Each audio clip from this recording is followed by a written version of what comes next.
Ja, se spomnim. Jaz sem večkrat bodril te ljudi, ampak veste, kako ti problem pri Kanglerju je ta, da ne razume, kaj je prijateljski klic, ne? Kaj je pa politični klic. Se pravi, ljudje grejo v teh privatnih zgodbah, ne?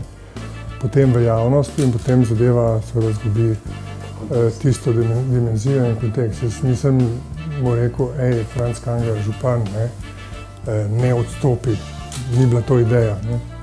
Ampak ideja je bila, kako je, Franc, vem, da te zdaj noben ne mara, ne? Malo razmišljaj, ne? Ker tisto pa ni povedal, ko sem mu rekel, da naj odstopi, ne?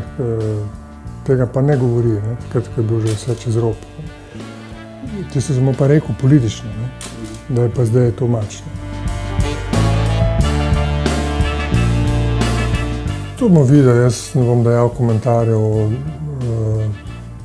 On se mora najprej odločiti, ali bo sploh kandidiral, ne, na volitvah. On je še zmeraj formalno moj namestnik. Ne.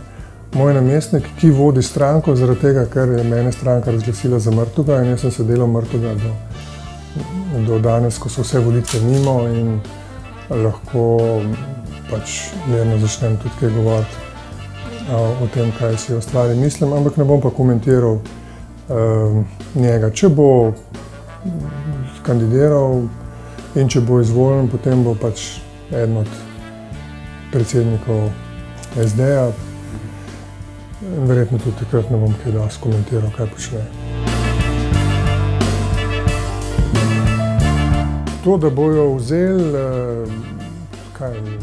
zniževali proračun zlasti na področju šolstva, za kar sem občutljiv še zaradi tega, ker tu predavam, ne.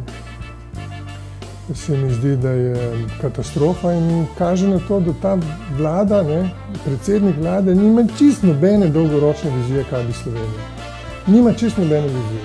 Ampak je to vizija, ona, ki je imela tudi Janševa vlada, se pravi, spust po to pogajano, z ambicijo, da potem nas bo na eni točki nekam odneslo in potem bomo v tistem zraku, šamanskimi veščinami hodili po žerjavcu.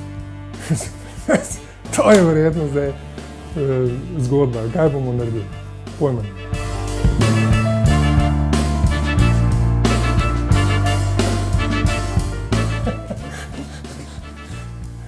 Moram povedati, da ko sem razmišljal, kaj bom odgovoril kot kontrast, ne, da bo jasno, da grem jaz na prvo mesto zaradi tega, da bi v Bruslju delal bistveno več, kot delam zdaj. Ne.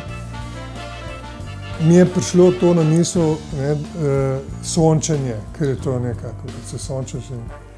In ko sem poskušal, veste, ker misliš naprej, ne, in ko sem poskušal najdeti nadomestilo, nisem najdel, meni že takoj, ko sem to govoril, sem videl, da je to katastrofa.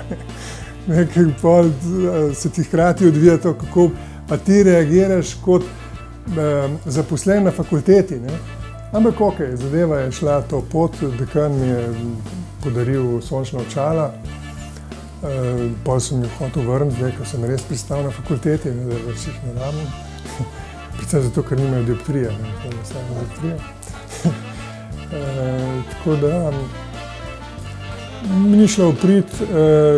Je pa zdaj, če nisem postal slaven po tem, da sem se za kaj dobrega prizadeval v tej državi, sem pa zdaj potem kar, ker vidim, da novinarji zelo skrbijo, tudi zadnjič je bil intervju z dekanjo ekonomske fakultete, Meto Tekavčič, nas so njo sprašali o sončenju, gotovo bojo še koga.